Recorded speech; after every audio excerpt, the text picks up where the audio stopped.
atupe risala ya rambirambi.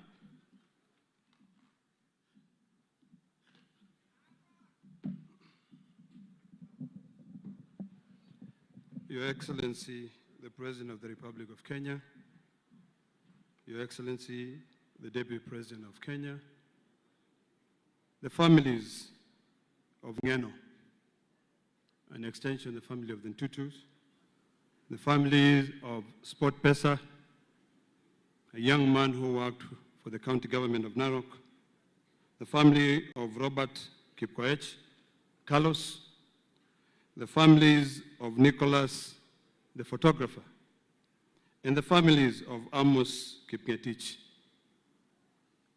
I'm on with you. You know, Your Excellency, kifo ni kitu mbaya sana. If there was a way we could have a conversation with God, ni kumwambie aachane na hiyo kifo. Because it takes the best of the best. Your Excellency, I'm very emotional because I knew Ngeno very well. I've written a small tribute to him, and which I want to read, and then I can say one or two words. And I want the students of literature to pay keen attention to my tribute. I know the speaker, I'm sorry I forgot to mention you, is a student of literature. And here it goes. If hell had a door, walk right back and get you, Johanna. Because your fire was never meant to go out this soon. You burn too fiercely, too bright for your people, for your land, for justice itself. Today, Johanna, we stand broken, but not defeated. Because you didn't teach us how to surrender, you taught us how to fight. You taught us to be fearing. You faced eviction, not as a man running from power, but as a shield standing in front of the powerless. From the Mao Forest to the borders of Masai Mara and Kuria, your voice thunders like a storm refusing silence. You carried the pain of your people in your chest and turn it into courage that frighten those who profit from fear. The sky may never claim you in life, in fire, and still, but your spirit, that restless, defiant flame, still walk among us. You have become part of every tree you fought to save, every child you now who knows what it means to belong to the land. Johanna, if I could, I'll storm through the hell itself and bring you back. But you wouldn't only tell me, don't keep fighting, keep standing. And that is what we'll do. Rest now, warrior. We'll carry your spirit into every battle left undone. To the people of Miredikir, Kimentongong, Pikit, and Neunokab, Kipsumiet, Menyeta, Mirmiriet, Menyin en One. The spirit of Ngong lives in us.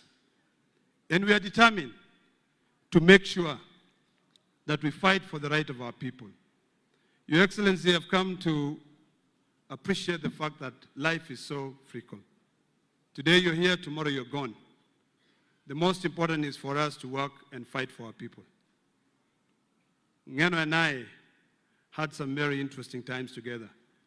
When I was busy fighting for our people, he's busy fighting for his people. But there's one thing that I learned from him. Nothing would stop him. Your Excellency, these people of Emuredikir are a special lot. They are not the ordinary Kipsigis, you know. These are fearless people who have always fought for what they believe. They are fully educated, yet they are still behind. Your Excellency, I want to request you to consider fulfilling all those promises that Ngeno had for his people. One, Your Excellency, and I will not be shy to say this, we still have our brothers who are evicted from the Mao forest. And I participated in that without any apology to save this environment. But Your Excellency, we were supposed to compensate those people. I want to request you that we consider compensating those people. Give them a life. Recently, Your Excellency, there was a couple that trekked all the way to Nairobi wanting to see you. And I spoke to you about it, and you asked that the PS speaks to them. I want to plead with you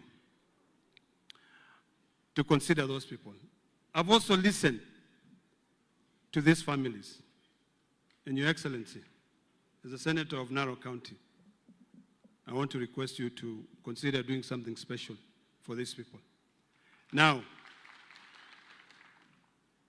Mr. Speaker, you are the chairman of the Parliamentary Service Commission. When we went to eulogize Ngong at his home, a young employee rose up and said, there's nothing as bad as waking up on a Monday and not going to work. The problem we have is that we care so much about ourselves. We line our pockets. We protect ourselves with good benefits in Parliament. But the moment one of us is uprooted out of this earth by God, every employee of a senator, of a member of Parliament, is left jobless. Mr. Chairman of the Parliamentary Service Commission, please remember the staff of Ngeno. Find a way. And if there is a way in the PSC, you can pay them for the entire 5-year contract. Because when Ngeno gave them that contract, when Ngeno gave them that contract, they were assured of staying for 5 years. So I really want to plead with you to consider them. Finally, Your Excellency, we came by road. The roads here are dilapidated. Please consider, and in fact it was very funny because when we were passing through Bomet, someone stopped our car and said, hii ndio barabara ya kwenda Singapore. And ndio inaenda kwa waziri wa barabara. And we told them, no, we are making strides. So I would like to request that you consider helping us so that these roads, hata ile barabara, ile daraja ilitengenezwa juzi, imeenda tena na maji. So that at least our people who are left behind can be able to continue supporting. This county of Narok and Bomet and all the neighboring counties here are industrious. When you walk around these areas, you see economic development. You see milk in the streets. On the road, you see people carrying fodder. But the problem is that the roads are so dilapidated, they cannot be able to get that food to the market. I want to end by saying we will miss Ngeno. And I think the clergy here, you need to teach us on how to have a conversation with God to suspend death. Thank you so much. Asante Senator wetu wa Narok, nataka dakika moja tu.